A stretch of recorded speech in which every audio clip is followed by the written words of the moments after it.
স্পেসটুকু আমরা দেই না। তা আমরা হাইওয়ে আমাদের বলতে পারেন হাইওয়ে আমাদের যে গাড়ি চালাতে হয় তার স্পিড কত? আপনি একটা 15 টনের গাড়ি চালাচ্ছেন, আপনাদের স্পিড কত হওয়া উচিত? কেউ বলতে পারে? 80, 60, 40, না হয় 60, না হয় সর্বোচ্চ 80। 20 টনের গাড়ি নিয়ে যাচ্ছেন, 20 টন মাল ক্যারি করতেছে, আপনি একটা ট্রাক নিয়ে যাচ্ছেন, মিনিট কাটা দাও। আপনার হাইওয়ে স্পিড কত? তারপর 40, হ্যাঁ 40 থেকে 45 গতিতে আপনি যেতে পারেন। এটা হচ্ছে আপনার নির্ধারিত সরকারের নিয়ম, আইন। আপনি নাগরিক হিসেবে আইন আপনার মানতেই হবে, এটা আমাদের মানা উচিত।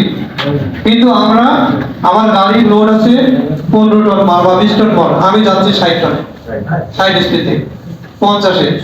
দেখেন এতে অনেক ধরনের ক্ষতি হচ্ছে।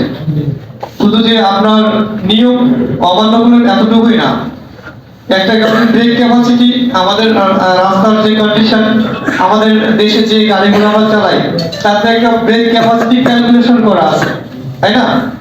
যে আমার কত স্পিডে গেলে আমার ব্রেকটুকু কতটুকু পারফেক্ট কাজ করবে, এটার উপর নির্ভর করে। আপনি যাচ্ছেন, আমার লোড আছে 15 টন, আমি যাওয়ার কথা আমার 40, আপনি যাচ্ছেন 55, 60, 70, আপনি এটা তো যাচ্ছেন, তাহলে আমাদের ব্রেক সেইভাবেই কাজ করবে। আর আপনি যখন 40-এ যাবেন সেভাবে ব্রেক কাজ করবে। তা আপনি এই জিনিসটা মাথায় রেখে গাড়ি চালাবেন যে আমার গতি আসলে কতটুকু চলা উচিত।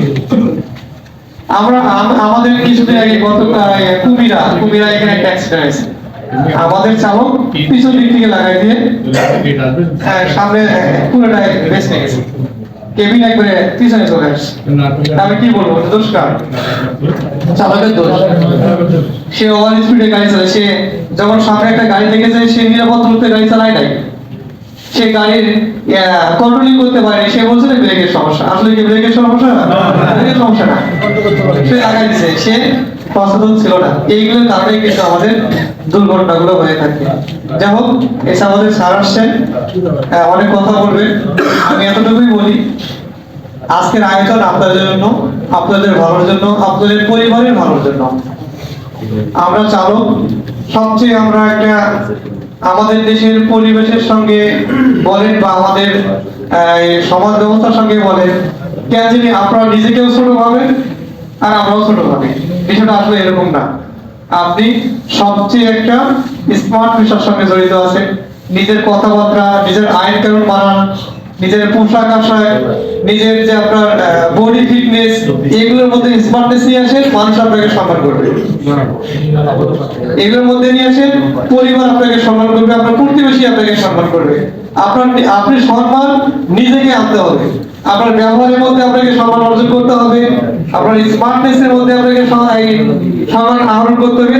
এরপরে আমাদের চালকদের পরিবেশটা চেঞ্জ হয়ে যাবে, আমাদের রাস্তার দুর্ঘটনা অনেকভাবে কমে যাবে। দেখবেন আমরা ইনশাআল্লাহ সবার কাছ থেকে নিরাপদ টুকু আশা করতে পারবো। এই বলে আমি আমার বক্তব্য শেষ করলাম।